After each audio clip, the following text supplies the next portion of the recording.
Live from our 7 Tasmania studios, your nightly news with Kim Miller begins now. Good evening. The Royal Hobart Hospital's makeover has reached another milestone with an intensive care unit expansion to open next month. Finding the staff is proving a challenge as nurses are left waiting for a new pay deal. A dozen new beds for those most in need of care are about to come online. Congratulations. Thank you very much. Well done. Expanding the Royal Hobart Hospital's intensive care unit to 33 beds. As anyone could well appreciate, intensive care is an absolutely critical component of any hospital. Our current ICU is quite old, and we do have if you like, a hodgepodge of bed spaces.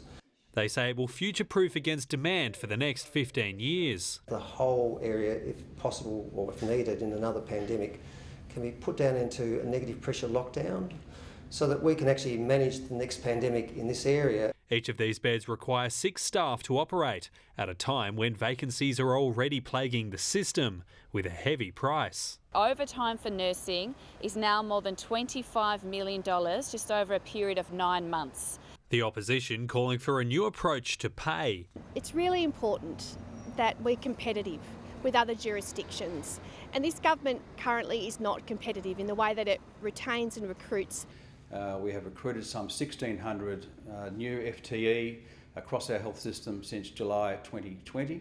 The pay deal for publicly employed nurses expires on Saturday. The union representing them says it still hasn't received a formal offer, but it's firm in what it wants. Strategies to improve workloads, strategies to look at work health and safety issues and managing fatigue, and obviously allowing nurses and midwives the opportunity to disconnect from their employer on their days off so they're not bombarded with text messages and phone calls to pick up extra shifts. Well, we're working with the Nurses Union on next steps and a way forward. We've always had collaborative discussions largely. Taking statewide strike action last year, it's a workforce not afraid to show its might. Josh Duggan, 7 Tasmania News.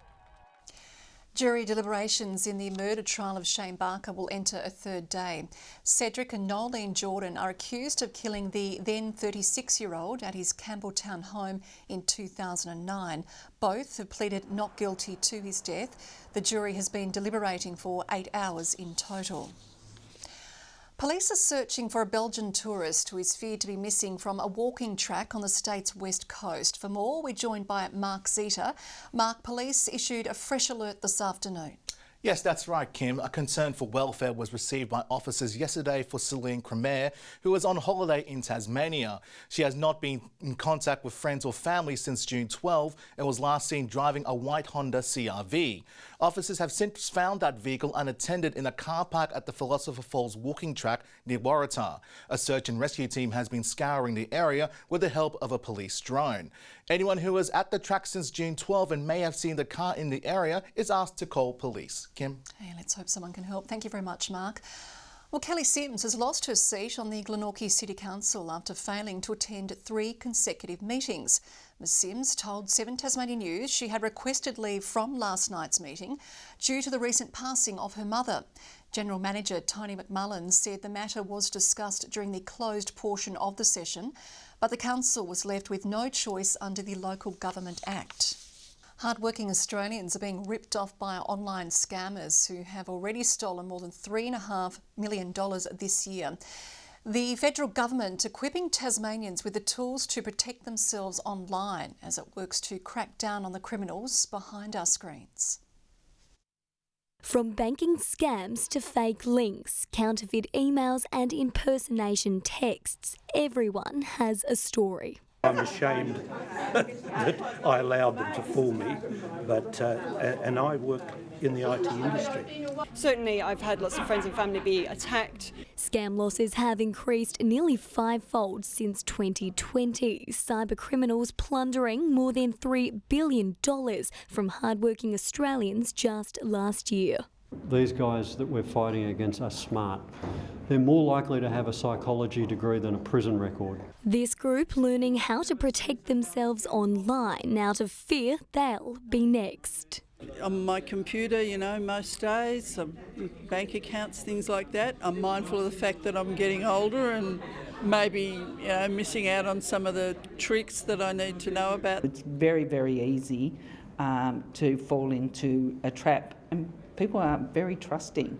The federal government is also bolstering its defence capabilities, investing $86.5 million into cybersecurity, a national anti-scam centre launching this weekend.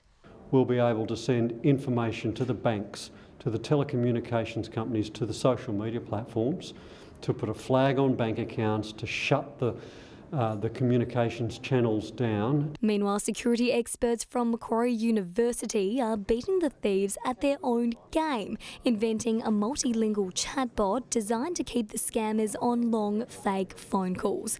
Brianna Boylan, 7 Tasmania News.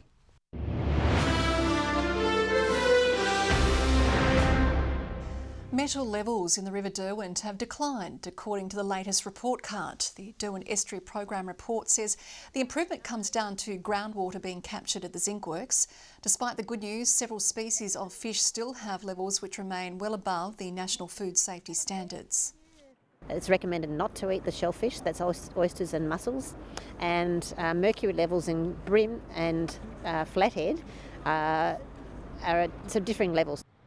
Meantime, the water quality on Hobart's eastern shore also improved, with most swimming beaches classified as good or fair. An environmental group has slammed the arrest of a wilderness photographer at a logging site near Swansea.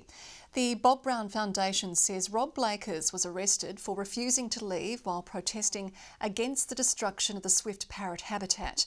The group has continued opposition for 2 weeks. At the same time, logging commenced in the area. Police say they've charged a man with trespass and he's been bailed to appear before the Hobart Magistrates Court at a later date. Medical experts say Tasmania is leading the country with a new program designed to improve post-traumatic stress disorder treatment. The launch comes on National PTSD Awareness Day, a first responder sharing his own battle in a bid to see more people seek help. Injured in the line of duty, Inspector Ian Lindsay was struck by a car while conducting a random breath test. As my body got sore and the tricks that I had, physio, etc., to manage that, at the same time as I was experiencing those discomforts, I also started to experience intrusive thoughts. Years passed before Ian was eventually diagnosed with post-traumatic stress disorder, and he's not alone. 1 in 11 Australians grappling their own trauma. When I was initially injured, which occurred last century, there was no, mental health had no profile, there was no return to work program. 30 years ago, we just weren't across this at all. We called it combat fatigue. We called it shell shock. Tasmania is now leading the way to improved diagnosis and treatment. Today launching an online program designed for GPs to build on their existing PTSD knowledge. That involves case discussions, case presentations, and training in a more traditional form as well. Every GP does 50 hours of learning or professional development a year. This will be part of those 50 hours for many GPs. The training isn't compulsory but is encouraged, with PTSD-related compensation claims soaring. Over the last 10 years, on average, we've been getting about 34 claims a year, but this year alone, up to March, so in the financial year from June, there's been nearly 60 claims. And with GPs often the first point of contact for sufferers, it's hoped this new initiative will see more Tasmanians start their recovery process. Brianna Boylan, 7 Tasmania News. Well, plenty of parents will be cleaning mud off their kids' shoes tonight after thousands tried to make the state's cross-country team at a soggy Simmons Plains. The quickest can take a ticket to Canberra for the national titles, but for most, today was simply about testing their limits. Like a student stampede, legs worked as fast as the elbows, jostling for a place in Tasmania's all-schools cross-country. One of the biggest school events on the calendar and, judging by the reactions, one of the hardest. It was pretty tough Yeah, and hard going. But the going was good for those who found a way to the front. The most rapid runners earned a shot at state glory, representing Tasmania at the Nationals in Canberra later this year. The kids get to come out, spend a day together, running, keeping fit and healthy. Attendance was healthy too. Around 2,200 students slapped on the sneakers and felt the burn up the big hill. I went very slow then. I was like puffed out. The trick for keeping mum and dad happy though is trying to keep out of the mud. In the pursuit of a personal best, this became priority number 2. Clocking a time to the envy of your peers required whatever it took. You can go as fast as you can. It was hard but really fun. Nothing some support can't fix. Tom Johnson, 7 Tasmania News. Well, the search is on for Tasmania's best tap water, with towns across the state vying for the ultimate bragging rights. Suppliers have been asked to submit their finest samples, hoping to see who has top drop and claim this year's Ixom Best Tasting Tap Water competition. The Tasmanian winner will be crowned next week, with the champion town to then represent Tasmania on the national stage. Organisations supporting young Tasmanians are being given an extra helping hand thanks to a new round of community funding. The cash splash comes as demand for not-for-profit services reaches record highs across the state. Building a brighter future. Supporting the youngest Tasmanians to have that safe start in life. Tassie mums gifted a timely donation, receiving more than $15,000 as part of this year's My State Foundation grants. Essential items for keeping babies safe that are increasingly out of reach for families at the moment. So support like this is incredibly important. This great charity, which is doing great work for young Tasmanian mothers. Now in its 8th year, the organisation provides essential items to some of our most vulnerable. And as the cost of living pressures bite, it's never been a busier time. This year we've helped over 1,800 children and we've just had our busiest month on record. So the need is high. And we also know those pressures are affecting charities in Tasmania.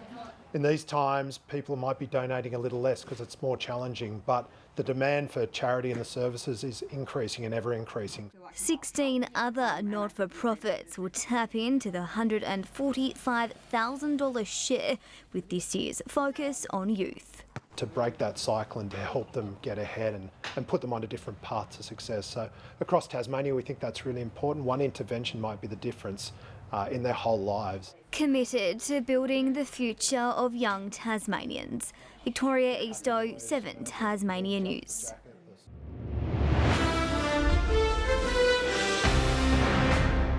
Australia has mauled the Philippines in its Asia Cup opener. Launceston Tornado star Keely Froling scored 10 points in the 105-34 thrashing. Nice mark by Tess Madgen. Great seal by Keely Froling.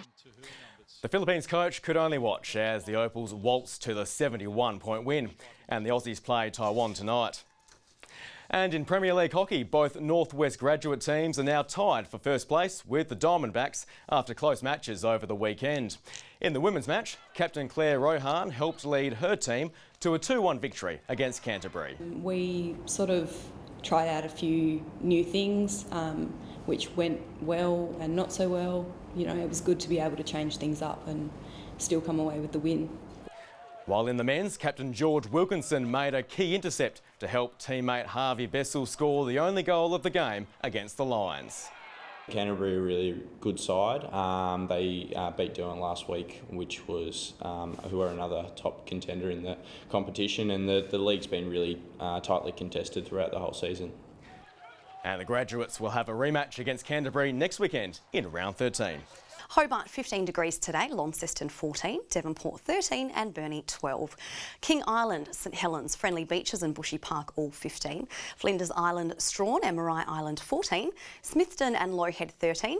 7 for Lyweenie, with the Hearts Mountains claiming the coolest temperature today, reaching just 5 degrees. Cloudy conditions for Western Tasmania, which extends to northeastern Tasmania in the early afternoon, and then southern and eastern districts. A frontal cloud band approaches the state from WA and extends from the Kimberley over central Australia into Victoria and New South Wales. Tomorrow the cold front will cross the state. A strong high will low to the southwest of WA and extend a ridge over the Bight. Coastal waters, west to southwesterly winds 15 to 25 knots, reaching up to 30 knots about the north, south and lower east in the morning. The west and south can expect west to southwesterly swells 3 to 4 metres. Swells tending southwesterly around 3 metres offshore in the south.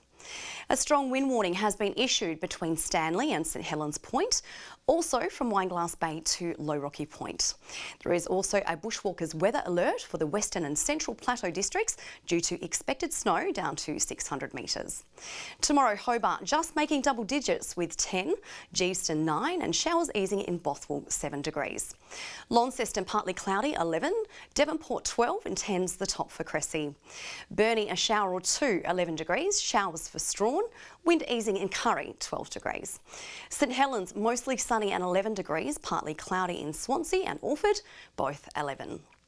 Taking a look now at the 3-day forecast. Thursday showers about the west, far south and Bass Strait Islands, extending to remaining southern and central areas during the afternoon, with snowfall down to 900 metres. Friday, showers about western, southern and central areas, mainly fine elsewhere, although we can expect some strong and gusty west to northwesterly winds. Saturday, showers about western, southern and central areas, mostly contracting to the west and far south. To the mainland tomorrow, Darwin 33 degrees, possible showers in Brisbane 24, Sydney 14 and showers, Melbourne also showers and 13. And Hobart, partly cloudy currently, 11 degrees. Launceston mostly clear with 9. Devonport also mostly clear with 10. That's all from me tonight, Kim. And that is all your news for now. We'll have news, sport and weather updates throughout the evening. But for now, it is good night.